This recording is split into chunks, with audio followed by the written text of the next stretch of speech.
The Commanders have a huge opportunity to win 2 games in a row. Ron Rivera said he needs his team to build on the momentum from the win in Atlanta. However, standing in the way, the New York Giants and a trip to New Jersey to play at the Meadowlands. Can they get it done in a place they've had so much trouble? Let's have a podcast.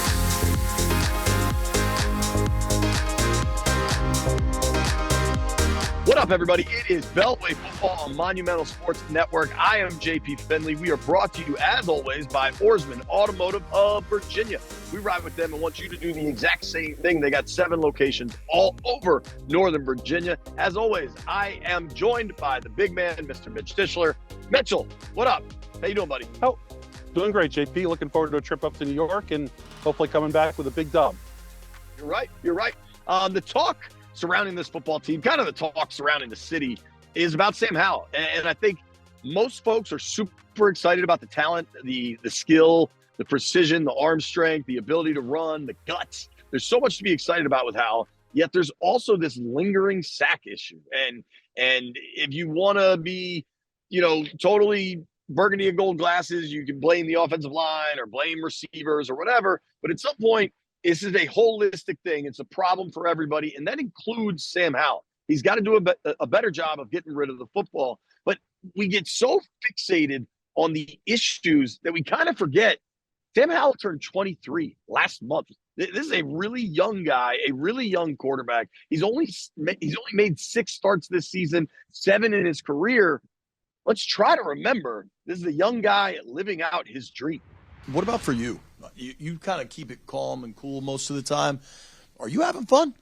Oh yeah, I'm always having fun, and I always you would never really see it on my face, but I really enjoy what I do, and I'm living my dream. This is what I dreamed of doing from when I was a kid, and I'm every single day I come here to work. It's just so much fun, and I'm just so blessed to be where I am in my life, and it's so much fun to be a part of this team as well. There's so many cool guys in that locker room, and a lot of guys that I call my friends. So it's just so much fun to come to work here every day. Really enjoyed that bite from Sam. Just obviously he's got to be better in the pocket, the awareness, the internal clock, all those things have to be better. But I just want us all to try for a moment to remember this is a young quarterback. These processes take time. Don't put it in the microwave. Let it cook. Let it develop. And whatever expert or analyst is already making a determination on who or what Sam Howell can be as a quarterback, it's premature. We don't know enough. He can get better. Maybe he won't, but he definitely can. So let's just not be in such a hurry. It's not Proclamation Wednesday, all right? We don't need to make proclamations, Mitch. Yeah, I think as a whole, we get so caught up on, is he the guy long-term? Is he not the guy long-term? And we kind of forget the granular effect of it all is that we're seeing him improve week to week, and we've seen him improve on certain things as we've gone. And that's the communication with the offensive line, kind of the getting the ball out quickly, reading defenses correctly. These are all things that he's improved upon as the season's gone.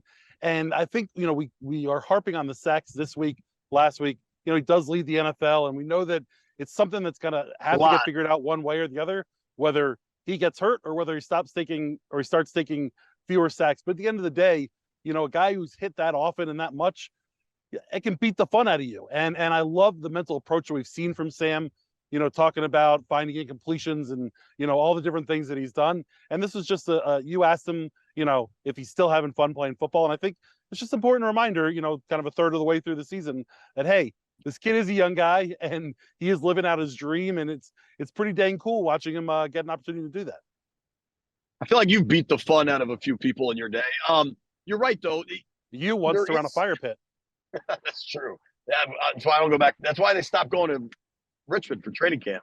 I think, we don't always get to see the full locker room. We get in there, but the majority of fans don't, right? Like, in a lot of ways, we're the conduit, we're the eyes and ears. And those guys love Sam. They're really impressed by his toughness. And it's hard not to be, considering all the shots he's taken. The sacks is a problem. And don't try to be overly dismissive and just blame the line or blame the play calling. Some of it is on Sam, undoubtedly. It can get better, too. Like, it can improve. And we know the numbers, 34 sacks through 6 games. The pace would shatter the current existing single-season sack record held by David Carr. Maybe it gets better. He's a tough kid, and there's no doubt that he's taken a ton of shots and he continues to get back up. I like what I saw last week with him sliding a little bit earlier on one of those quarterback runs. And, hopefully he's able to do those things that he talks about, which is finding completions, get rid of the ball quickly, and not take those sacks when he's holding the ball for 6, 7, 8, 9 seconds.